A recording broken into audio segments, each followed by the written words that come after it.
אמר רבי אלעזר, אמר רבי חנינא. Welcome to Maya Online, a podcast of Hebrew College. Learn more and sign up for our intensive courses at www.hebrewcollege.edu/Maya Online. Maya is spelled M-E-A-H. Today's podcast is part of a series in which we explore the Maya Online course, Journey Through the Bible, with renowned Bible scholar, Professor Mark Brettler from Duke University. In this episode, Dr. Brettler discusses the Garden of Eden and the origins of human sexuality. The previous segment focused on the first creation story, in which the Garden of Eden is absent. I would now like to talk about Genesis chapter 2, verse 4b and following, which focuses on the Garden of Eden.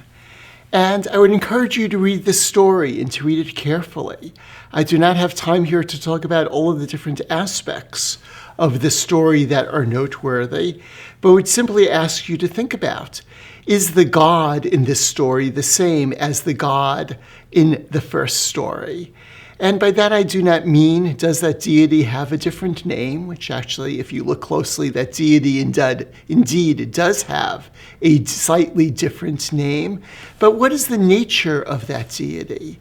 Certainly in chapter 1, that is an all-powerful deity who says and it happens, who structures the world very clearly with lots of forethought and organization.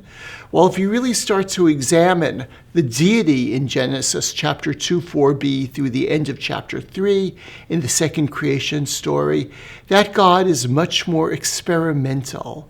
God tries this, it doesn't work, then he tries something else. So for example, after the first man is created, of course separately from the woman, an important distinction from Genesis chapter 1, God then creates the land animals to see if man wants to have successful companionship with the land animals. That does not work, and only later is the woman created. I think the key to understanding this entire story is looking at the Hebrew word yada, which is translated in various ways on this slide as either to know or to perceive or knowledge. So let me quickly highlight certain features of this verse. After the initial couple is created, they are naked and they have no shame, as 2:25 expresses.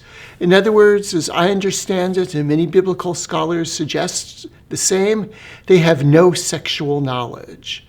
Only after they eat of the tree of knowledge of good and bad, Eitz Hada'at Tov Vara, do they perceive, again, yada, that they were naked. Soon thereafterward, Adam names his wife Eve, because only then, after gaining this knowledge, after gaining sexuality, does she have the ability to be the mother of all the living. And at the beginning of the following chapter, Adam knows, in this biblical sense of knowing, his wife Eve. Thus, I would like to suggest that the tree of knowledge is not a tree of intellectual knowledge, but is a tree of sexual knowledge.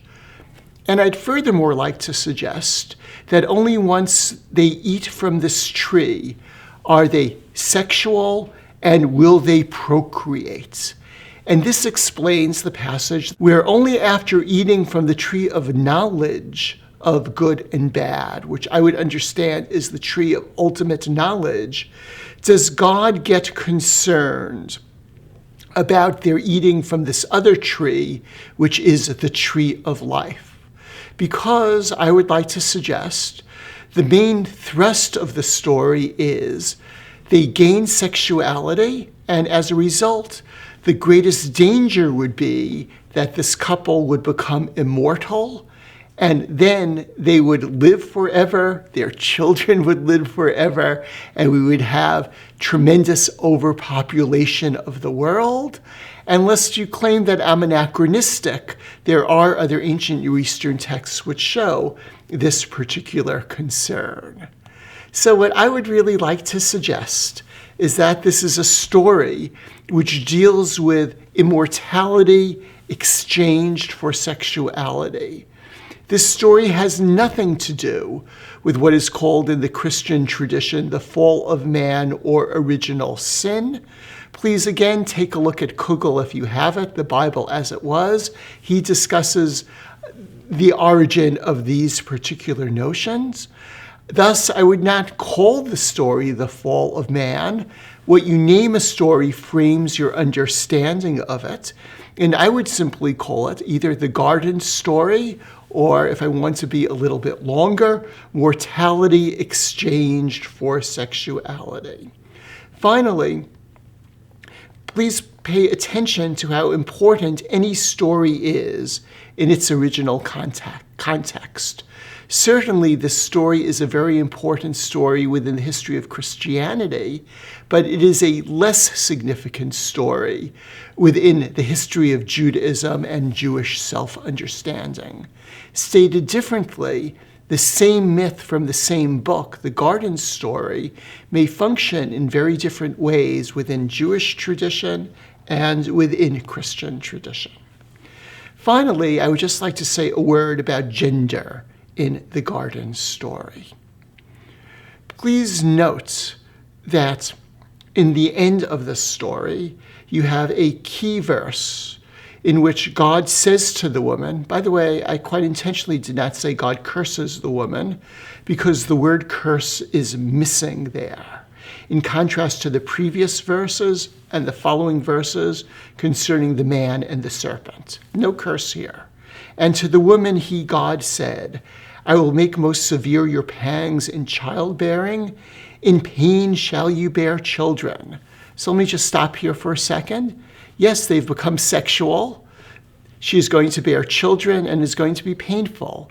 This verse is not implying that before she would have children and there was no pain and later she would have pain in childbearing, but it is implying that she is in a new state, a state of childbearing, which in a pre-epidural world was fundamentally painful. Then the verse continues, your urge shall be for your husband. In other words, she's not going to try to avoid the pain because she has the sexual urge for her husband. And unlike Genesis chapter 1, he shall rule over you. In other words, here there is a clear hierarchy which is given of man being above the woman. So to bring this entire module together, I hope I've encouraged you to read these stories as myths and have shown you how this can be constructive, the manner in which myths explain fundamental values and charter those values.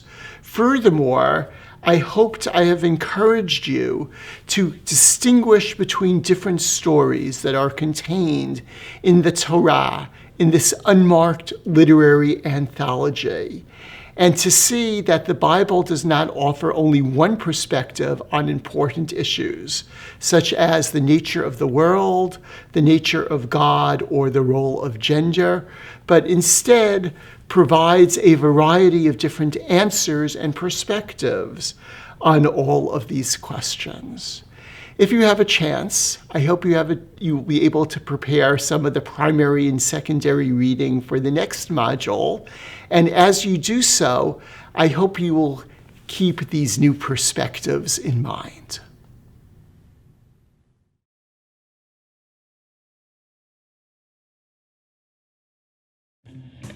That's it for today. Learn more about Maya online, including how you can help a member of the Armed Services take our paid online courses at www.hebrewcollege.edu/Maya-online. We'd love your feedback about today's show. Email us at mayaonline@hebrewcollege.edu. If you like the show, please leave us a review in iTunes or whichever podcasting service you use to subscribe. Our music is from Gela, a 10th anniversary celebration of the Rabbinical School of Hebrew College. Thanks for listening.